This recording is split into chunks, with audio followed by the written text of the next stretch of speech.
This is a true story. The reconstructions are based on original cockpit voice recordings.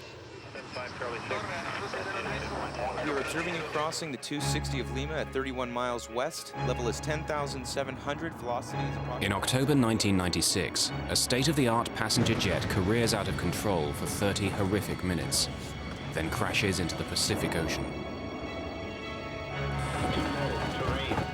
I've got it! I've got it! Climb AeroPerú 603. We're gonna turn over!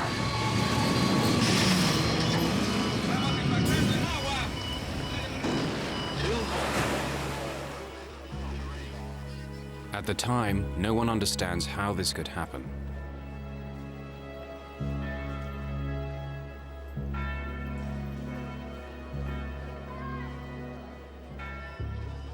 The answer to the mystery may be found in the aircraft's black box flight recorder. The story investigators uncover is how a simple human error set off a chain of events that ended in tragedy.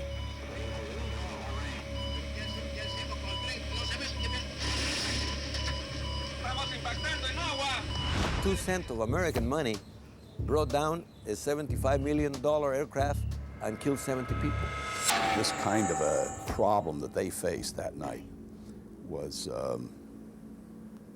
probably one of 10 over the last 20 or 30 years. You never lose hope immediately. You know, it takes time for you to get to that point that you will accept the fact that there's no people that got out of their life. We're gonna turn over!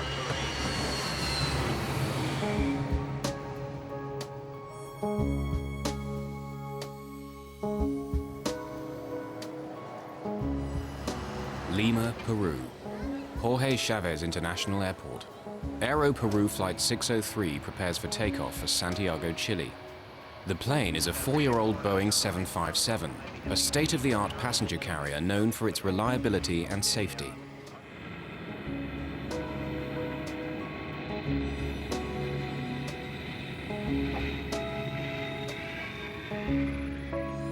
AeroPerú's Flight 603 is flown by two of the national airline's best pilots, Captain Eric Schreiber, 58,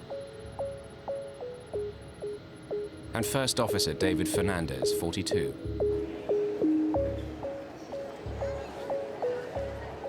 "61 passengers and 9 crew members are on board. Most are Chileans on their way home. Others are Peruvian, British, Italian, Spanish, 1 New Zealander, and other Latin Americans. Among them are the brother-in-law and a close friend of Mexican businessman Monas Albert.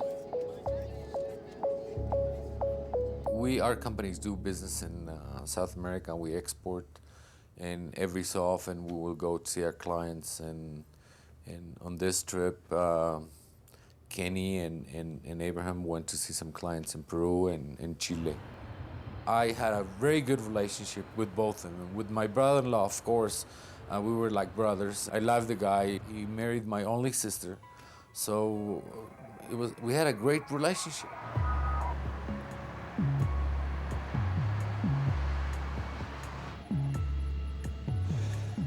Checklists are complete.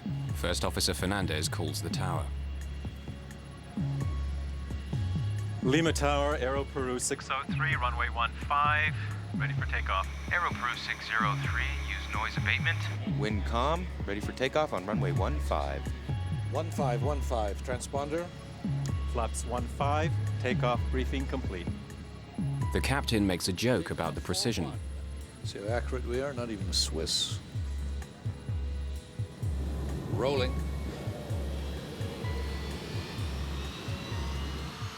The AeroPerú 757 is among a new generation of computer-controlled aircraft in which pilots are trained to rely on a central data system that's designed to reduce errors, both mechanical and human.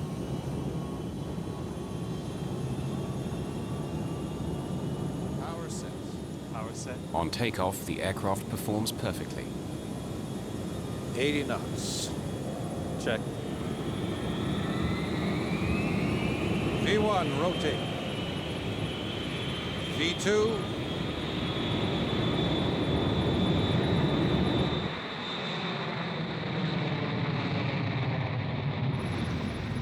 Gear up. The moment they lift off, the pilots get a very unusual reading. V2 plus 10. The altimeters are stuck. The altimeter indicates the height of the aircraft off the ground. It reads 0, though they are obviously flying. The altimeters have stuck. Yeah, All of them. this is really new. Keep V2 plus 10. The 757 is equipped with 3 altimeters, one for the pilot, one for the co-pilot, and one for backup. All 3 are dead. Then they lose another crucial instrument, the airspeed indicator. The speed. Eh? The speed. What's going on? We're not climbing. No, I am climbing, but the speed. Hold it. Maintain speed. AeroPerú 603 leaves the lights of Lima out over the Pacific Ocean. With no airspeed or altitude instruments, the pilots are now flying blind.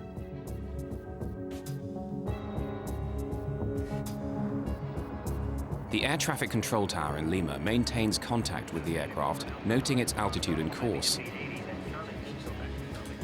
He does not hear when the pilots get a new minor warning that they must adjust the rudder, which steers the aircraft left and right. 603. We are descending. Rudder ratio. That's strange. Turn to the right. Al McLeod is a veteran Air Canada pilot. They got a rudder ratio warning, which consists of an amber light that would come flashing on there with a little beeping horn and a message on this engine crew alerting system saying rudder ratio. That's just a system that reduces the amount of rudder the airplane has that can be used as the airplane accelerates and goes faster and faster. Because it was sensing wrong or improper information, it sensed a fault, so it gave a warning to the crew.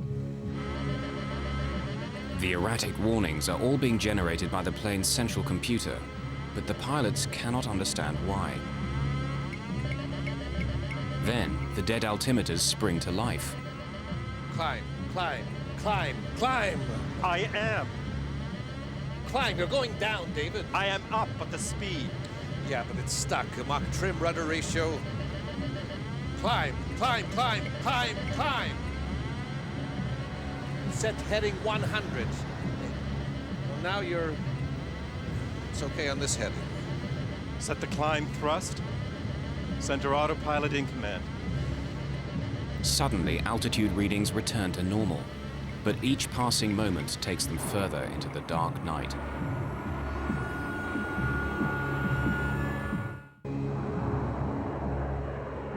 Captain Shriver tries to engage the autopilot to give them time to think. There is no command. The speed is better now. The autopilot requires identical data from 2 of the aircraft's 3 flight-controlled computers. But Shriver's instrument readings are so different from those of Fernandez, the autopilot disengages. Then another alert. Mach trim, Mach trim. Mach trim indicates that the plane is not flying in a level position, and yet the 757 seems to be flying normally. Let's go to basic instruments. Everything's going to hell. Mach speed trim is a system that trims the airplane. It changes the angle of the horizontal stabilizer in the back end of the airplane, and that has to be changed as the airplane accelerates to a higher speed. It was getting false indications, so they got a warning that they had an overspeed, which of course they didn't. That warning would consist of, again, the master caution and a master warning, which is a red light associated with an oral warning as well. Despite confusing warnings and no autopilot, the aircraft is controllable. If necessary, Shriver could keep the plane aloft for hours. He decides to land. He instructs his first officer, Fernandez, to declare an emergency. We are in an emergency. AeroPerú 603, Lima. We are declaring an emergency. We have no basic instruments, no altimeter, no airspeed indicator. Declaring emergency. Receive. Altitude? We don't have. We're up to 1,000 feet, approximately 1,700. 603. Confirm if possible if you can change your frequency to 119.7 to make sure you can receive radar instructions. Just 60 kilometers from Lima, the pilots of AeroPerú Flight 603 are flying without instruments and hoping the tower can help bring them down alive.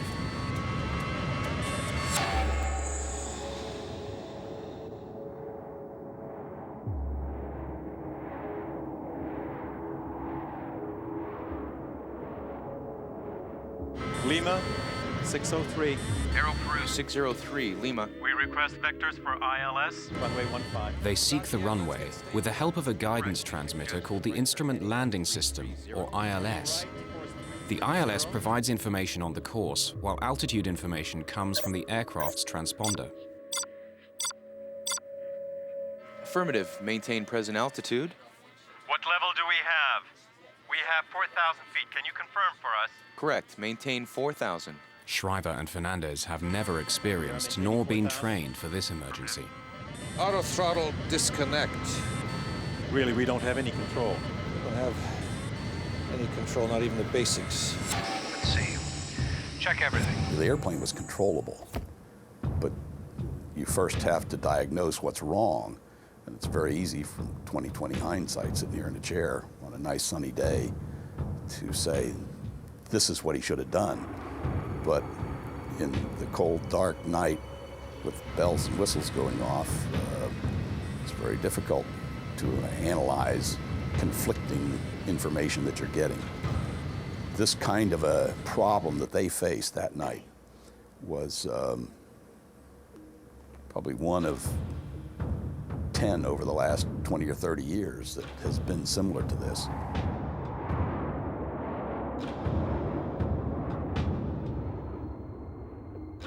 Over the dark Pacific Ocean, the pilots cannot determine altitude nor speed by sight. They request that the tower help guide them in. It's responding. Airspeed is 0. All speeds. Right. Can you give us the airspeed, please, if you have us on the radar? Yes, affirmative. As of 10 seconds, It seems that you're climbing at level 6,000 at 22 miles south on heading 195. The air traffic controller's computers calculate a correct airspeed by measuring the plane's movement over the ground. Okay, we have that.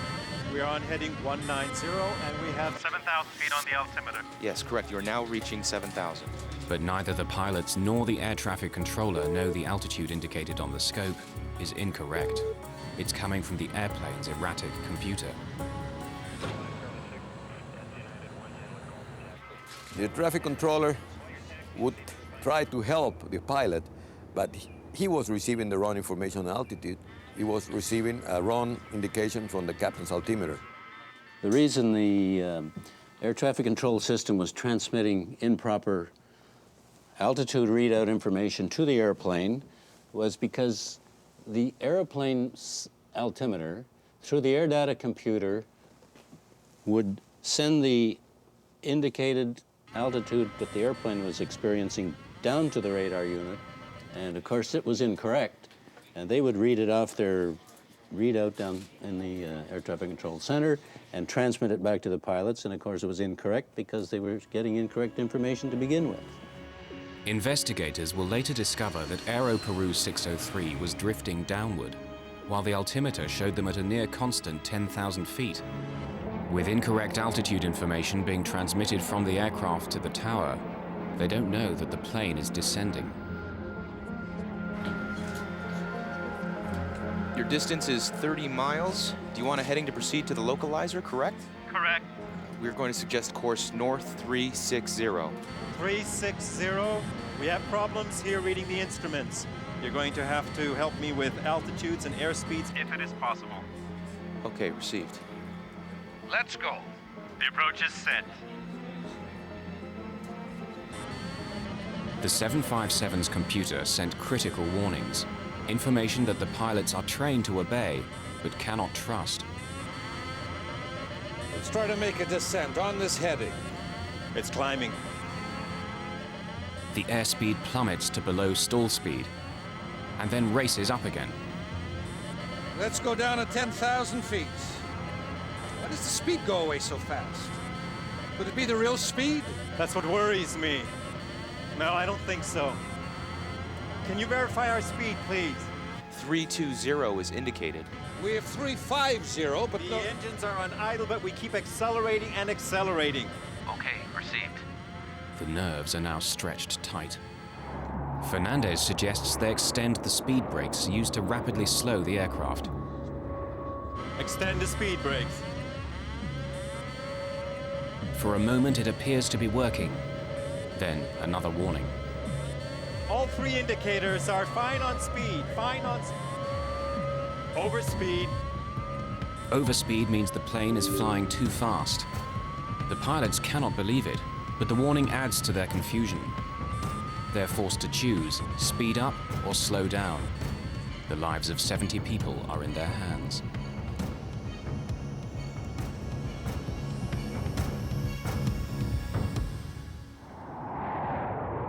"15 minutes have passed since takeoff. Then the computerized brain of AeroPerú Flight 603 sends another burst of contradictory warnings. Rudder ratio. can't be. Nothing's disconnecting. All engine instruments are okay. What can our real speed be? The speed indications are okay. Lima Tower provides their only chance of survival. We are observing you crossing the 260 of Lima at 31 miles west. Level is 10,700. Velocity is approximately 280 over the ground. Perfect. The controller's 10,700 feet information is wrong. False information is being generated by the 757's computers and radioed to the tower. Overspeed. The brakes are still on, but now another overspeed warning. Now the stall warning sounds. Let's descend. Can't be over speed. We're still flying. They get a stall warning that the airplane is falling out of the sky. At the same time, they got overspeed warning. Impossible to have two contradictory alarms. Either you're stalling or either you're having an overspeed. So that created more confusion. Really, this problem has never happened before. It was a new emergency. In aviation, you always figure, what's going to kill me? What is the critical thing? Let's take care of that first, and then we'll take care of the other lesser issues later on. When you get stall warning or when you get an overspeed indication, you need to pay attention to those immediately. In this case, they were getting both a stall warning and an overspeed. Well, which is right? First Officer David Fernandez finally realizes that the odds are against a safe landing. We request, is there any plane that can take off and rescue us? Acknowledged. Rescue has been alerted. Any plane in the area to guide us? An AeroPerú that may be in the area. Anybody? No, don't say anything like that. Yes, because right now we are in a stall. The stick shaker starts vibrating violently, indicating the 757 is going too slow and will fall from the sky. AeroPerú 603. We have a 707 that is leaving for Putuel. We will advise him. We are not in a stall. It's a false alarm. Shriver's airspeed indicator reads 350 knots, well above stall speed. No, we have stick shaker. It has to be. But even with speed brakes and everything, we're maintaining 9,500 feet. Why aren't we getting the same reading? When the airplane is slowed up to a point in the air that it can no longer sustain itself in flight, it stalls. The wing stalls or stops flying.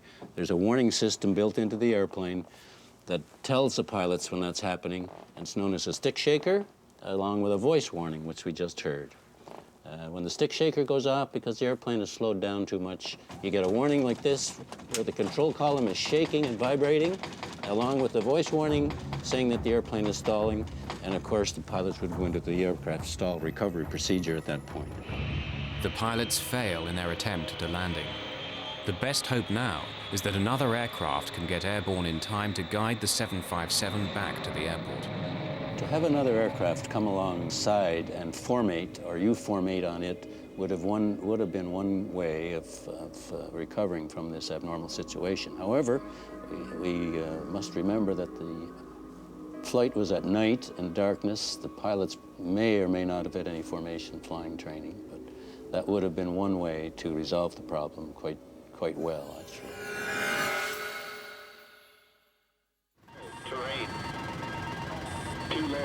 What's happening? Too low terrain. Now the pilots receive the most terrifying warning of all. It's called the ground proximity alarm, meaning a collision with the Earth is imminent. Still, the tower tells them they are at 10,000 feet. 300. We have the terrain alarm and we're supposed to be at 10,000 feet. According to the monitor, you have 105. There is no checklist for if you have these 7 or 8 warnings going off, which they did, and they couldn't shut them off. It's a very rattling experience. I could play that tape for you, and you hear those things: whoop whoop, pull up, terrain, terrain, and all of these things going off, and the stick shaker. Brrr. It's a very unnerving environment. All the computers are going crazy here. Shriver turns the airplane towards the sea, away from a possible collision with a mountain or skyscraper.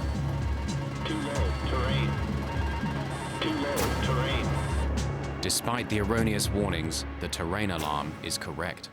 There's a system on board the aircraft, the ground proximity warning system, and it senses a rate of descent in the airplane. The irony of the situation was they were getting warnings from that saying too low, terrain, terrain, too low. That probably, in all probability, was a true warning. But because they'd been subjected to so many warnings and ongoing false warnings, horns, bells, and whistles, that they didn't really, I don't think, react to that too seriously.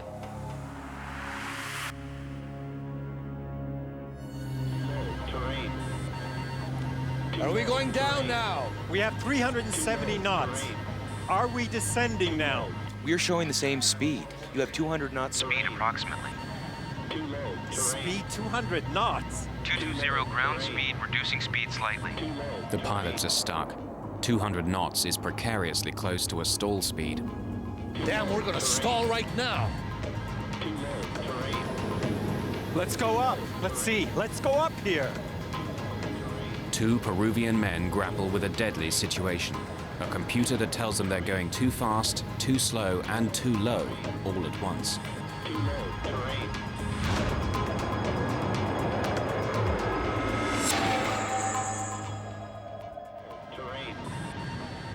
Shriver decides to risk a second attempt at landing, seeking a signal known as an ILS to guide the aircraft to the runway. I want to try to intercept the ILS. I'm trying to descend. Lima, AeroPerú 603. We will try to intercept the ILS. Let us know if we are in. Received, AeroPerú 603. You show now level 9,700. The instruments seem to be working. For a moment, there's a glimmer of hope. This one's right. This one's okay, too. The air traffic controller aims to raise the pilot's spirits with good news. Stand by to verify speed. The 707 is about to take off. It is on taxi. Confirm our speed. It is very important we do not have any speed indications on board. How can we be flying at this speed if we're descending with engines on idle? Give me the altitude, please. Yes, you are maintaining 9,700 according to the scope, sir. 9,700? Yes, correct. What is your indicated altitude? Do you have any visual reference? 9,700, but it is indicating too low terrain. Are you sure you have us on the radar at 50 miles? Hey, look! With 370, We have 370 what? Do we lower gear? AeroPerú 603, Lima. what do we do with the gear? Suddenly, they realize the awful truth. We're hitting water! Pull it up! Climb. Climb, AeroPerú 603. If you need to, pull up. For 20 seconds, the pilots struggle for altitude.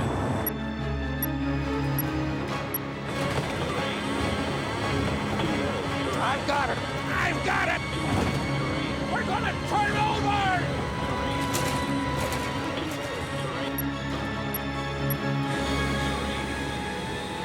AeroPerú 603, Lima.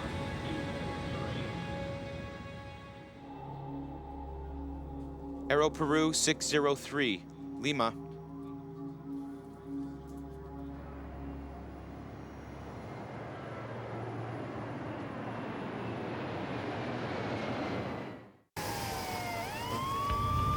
The next morning, Mexican businessman Monas Albert learns that an AeroPerú flight has crashed. 5 minutes after takeoff, the crew informed the tower that they were having an emergency and they requested clearance to return to Lima. During the process, contact with the aircraft was lost at 0110, with the latest position of the aircraft being 50 miles north of the city of Lima. About 6 o'clock in the morning, I got up and turned on the news channel, and I heard there was a crash, an airplane crash of AeroPerú, but the news mentioned New York to Lima. Rescue operations are underway by authorities. The aircraft was carrying 61 passengers and 9 crew members. His brother-in-law and his business partner were on flight AeroPerú 603. So I went to the shower and didn't pay a lot of attention. But when I came out, they corrected the news and they said from Lima to Santiago. And I knew in that plane, Kenny and Abraham were flying.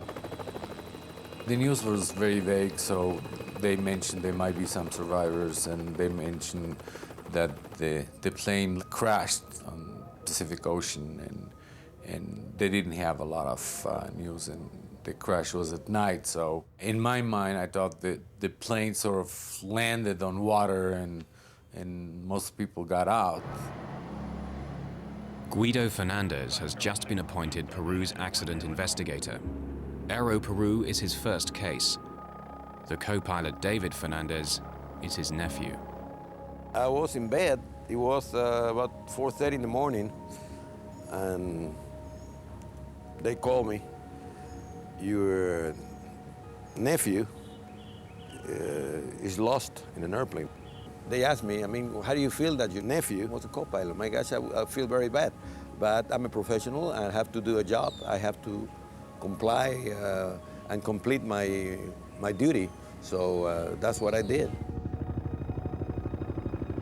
Fernandez rushes to the crash site in a Navy helicopter. It's clear that there are no survivors. 9 bodies are floating in the debris, and the rest sank with the 757.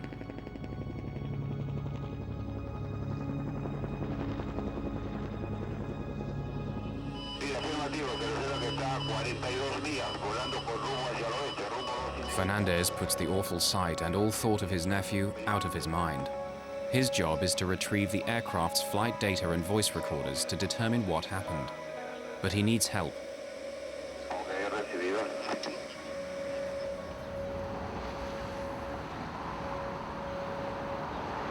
Fernandez contacts the National Transportation Safety Board in Washington, D.C., one of the world's leading agencies for air accident investigation. They had found the aircraft. It was pretty well documented by radar. The Navy, the Peruvian Navy, had gotten a fix on the flotsam and the wreckage in the ocean. And the only thing left to do was find it on the bottom of the ocean, which they did not have the facilities for. Rodriguez flies to Lima and joins Guido Fernandez in his effort to find answers. I found out that his nephew was the first officer. I suggested that perhaps they should consider removing Captain Fernandez from the investigation because of emotional involvement and what have you. The American investigator's concerns soon vanish. He was very objective, I would say an excellent investigator, considering that it was, and not a distant nephew, it was his very close relative. He did an outstanding job. The black box in the Boeing 757 can emit a locator beacon for 30 days.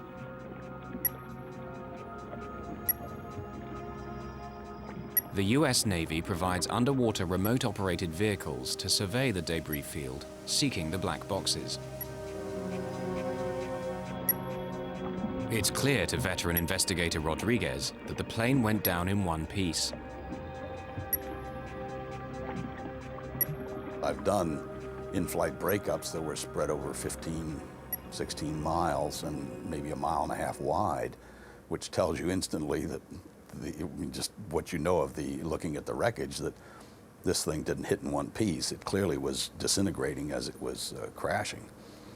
But in this case, it was a fairly tight debris field, and so obviously it hit at high speed and was fairly closely knit wreckage pattern. The data recorders are retrieved from the 757. Brought to the surface, the boxes are placed in coolers full of fresh water to keep them from oxidizing. They're swept back to Washington for analysis at the NTSB.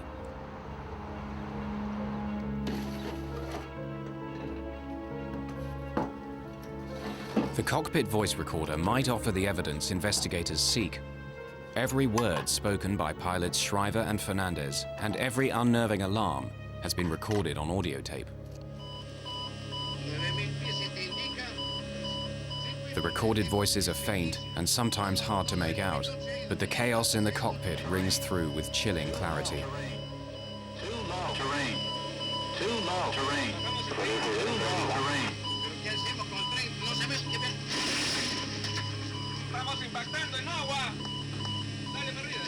The tape is digitized into a computer and enhanced.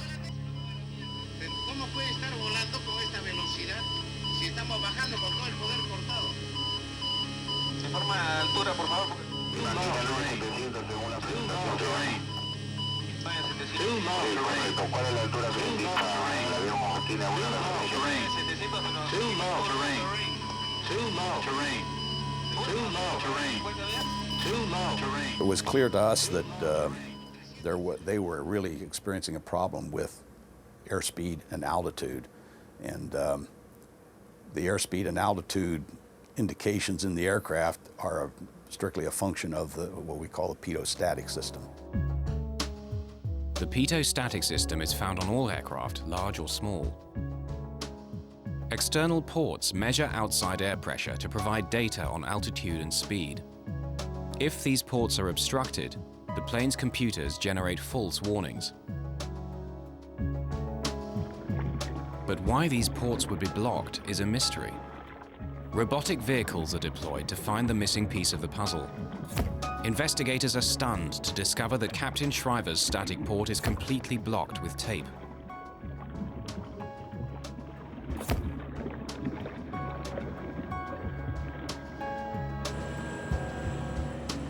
Just before AeroPerú 603 lifted off from Lima, maintenance workers cleaned the aircraft. A worker covered the static ports with tape to protect them. This is standard procedure, but he forgot to remove the tape. It was a small oversight with catastrophic results. The taping was never removed, and when the airplane departed and started to fly, nothing but trapped static sea level air pressure was sensed by those instruments. And in matter of fact, the airplane was climbing up in thinner air, and the information presented on the instruments and to the air data computer was false, which generated just totally non-normal readings. The inspector who was supposed to quality check his work did not do it. And the supervisor out on the line that night was not there. He was sick, and there was a regular mechanic who was filling that role. He did not see it. And the captain or the pilot, in this case the captain did the pre-flight. They do a walk around looking for just that kind of thing. The captain did the pre-flight that night, and he did not detect it either. A little piece of paper with glue caused an accident. But the paper and the glue are not to blame. Humans are to blame, because humans use that tape in the wrong place for the wrong purpose. An accident shockingly similar to AeroPerú Flight 603 happened with another 757 just 8 months earlier. In February 1996, 189 people die when a German charter called Bergen Air crashes after takeoff near Puerto Plata in the Dominican Republic.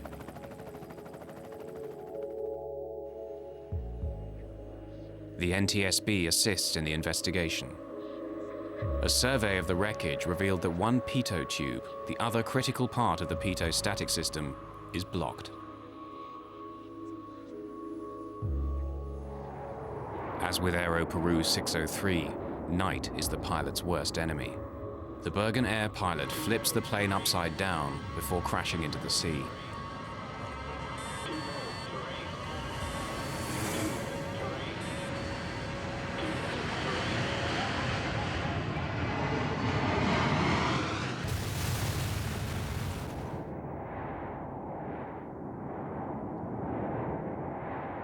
Bulletins are immediately issued to all airline carriers about pitot static problems.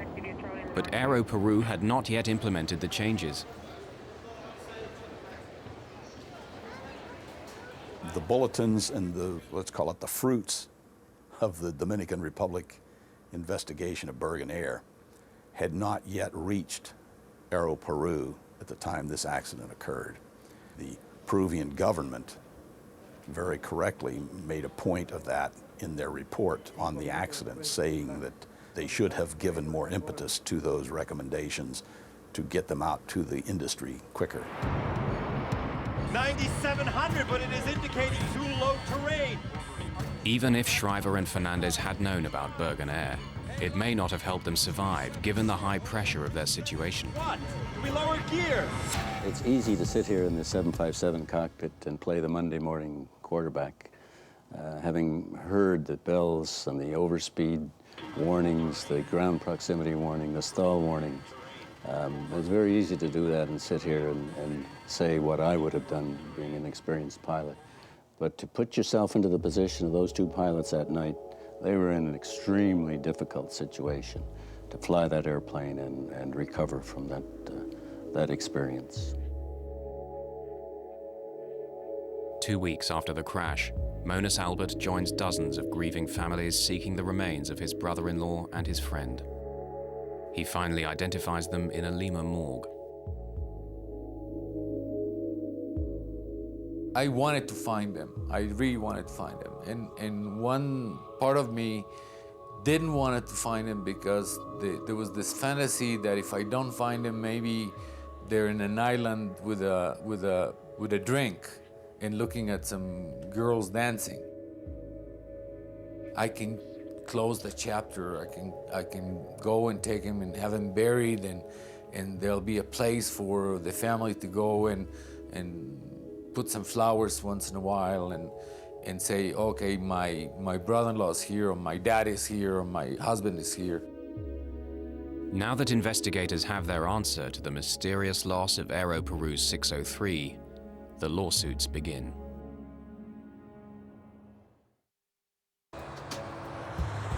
In November 1996, a Miami lawyer takes the case on behalf of 41 passengers and crew, arguing that Boeing is liable for the accident.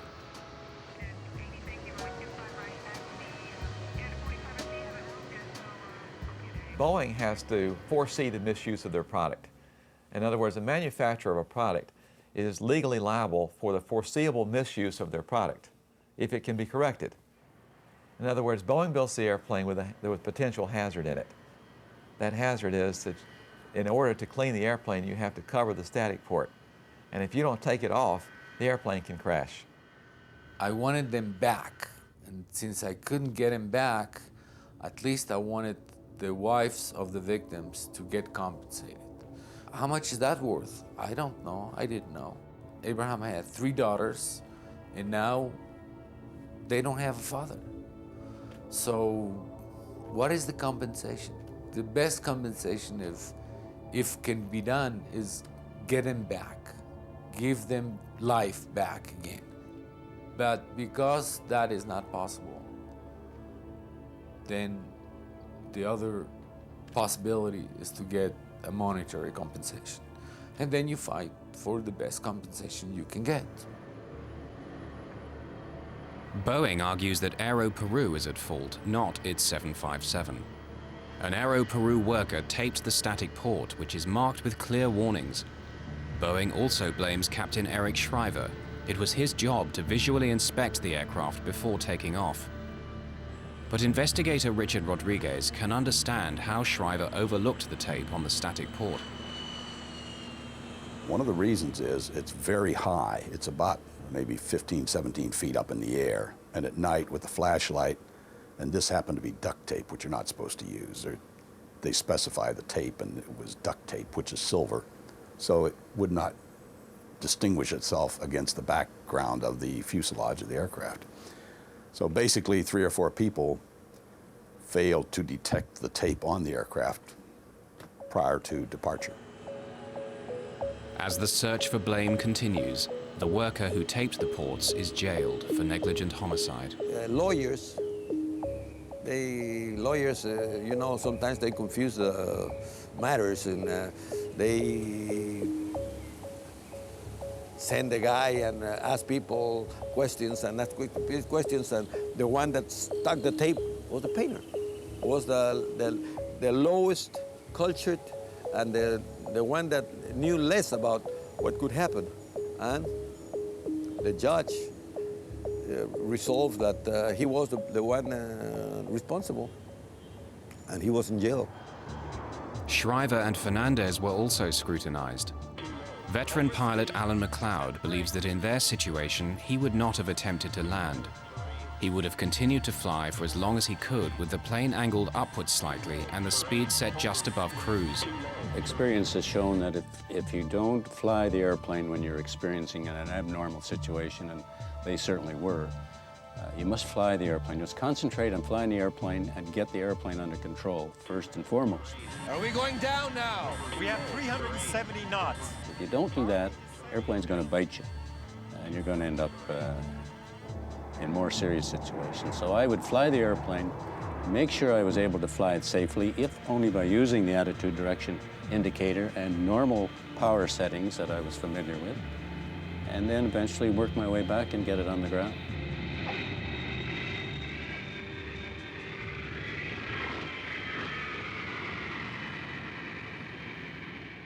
In 1999, Boeing and AeroPerú decide to settle the lawsuits out of court.